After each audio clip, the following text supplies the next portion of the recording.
My name is Meg, and I'm a teacher here, part of the staff at Open Hearts Art.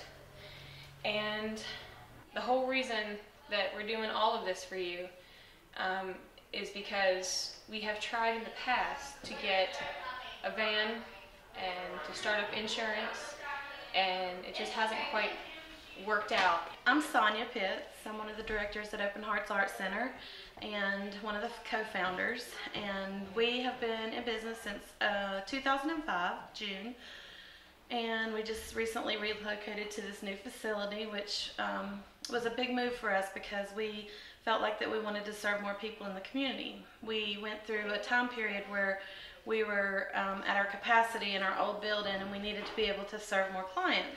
We work as a Medicaid funded program in the state of North Carolina. We also are a 501c3, which means that we're a nonprofit, so we do have grant funding, and we rely heavily on our community and neighbors for support to help us maintain our mission statement and to attain things that we need that we're unable to purchase just through Medicaid funding, because we are on the bottom rung of the ladder for Medicaid funding. And basically what Open Hearts is all about, it's about people who have disabilities and that they're cared about, and they have the special people like our friend Meg that's so good to us, to open up their hearts and share with you what we do here at Open Heart. Writing is a lot of fun because it helps me to put my feelings down on paper. And you've got a tag here on your picture, right? Right. And it's $25. And you sell your art all over the place, right? Yeah, they always have an art show one day. That's your shirt, and the red on the bottom for your legs.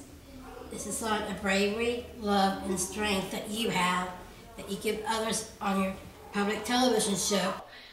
So that we can paint for people that are in the hospital, and so that we can plant gardens for people that maybe couldn't do it themselves.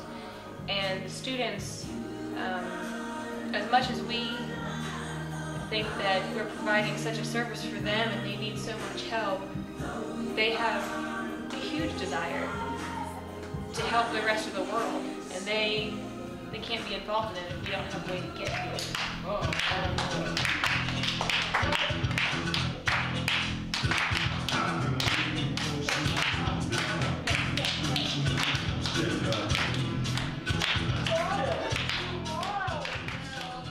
You love to paint and draw? Yep. And you've got some of your paintings are in a museum, right? Right. What museum are they in? For Smithsonian. The Smithsonian? First and the last thing he ever painted with a paintbrush. First and last? Yes. And Wow. he drew it on his own and painted it and said finished and hasn't looked at it since. We have art shows in the community, and we have art shows in galleries and things like that, and a lot of people can't make it because they're limited by transportation. If we were able to get all of the students there and all of them involved, there would be more of them, there would be more outsiders to come and to see them, more families could come, and it would just be, we have a gift that we want to give to the community, and with your help maybe you could do that. We have a really great program. We have three wonderful directors, Sonia, Jesse, and Debbie, and their staff is absolutely wonderful. The 6th of next month, I've got to have eye surgery, and then I'll miss Open Heart for 2 weeks at least. You really love it here? And yes, it's like a home. There's not a lot of support in most states for people with disabilities. So we chose this program and this idea for what we do because we feel like that it helps empower the students, and what we're really looking for is to give them autonomy and a chance to have a little bit of extra income and to really just increase their quality of life and their happiness.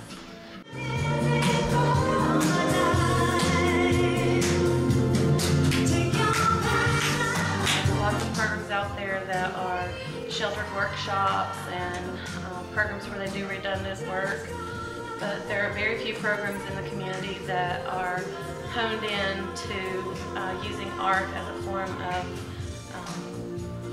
meeting their goals, or helping them understand their place in a group, or helping them understand different social skills and things like that. And you can learn those things in other places, but we just use art as a medium.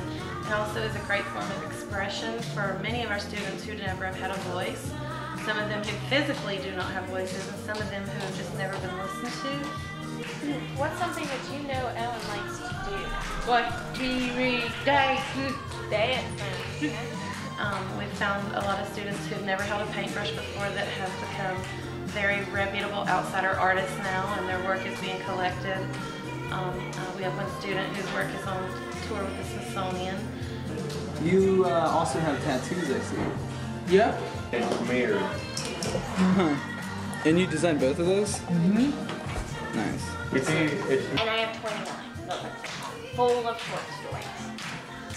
And I hope someday to turn my short stories into a big book, Crazy Makes Up Fairy Tale. Recent Open Hearts have changed my life because I was somewhere I wasn't happy and it didn't work out.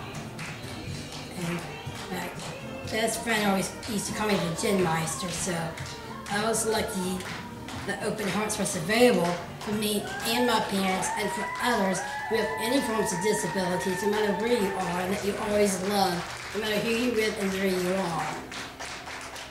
You are beautiful, no matter what they say.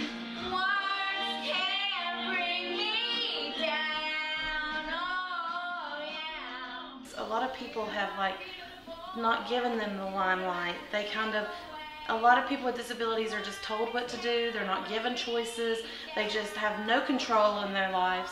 And we have a democracy here where we allow them to be involved in making choices that affect their lives.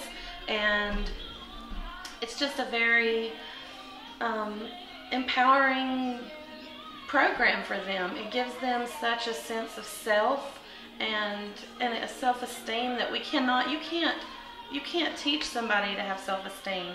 That's something that they develop after they've had years of growth and being in a place where they feel like they're recognized and they're considered valuable members of the community. I found Open Hearts very randomly, and it's probably one of the best things that I've ever done in my life. I have never felt more connected to people than I do when I'm here. The students teach us way more than we teach them. This has been the most rewarding job I've ever had in my life. I've learned more about patience, endurance, tolerance of other people, love. We just need a jump start. We just need a little bit of help.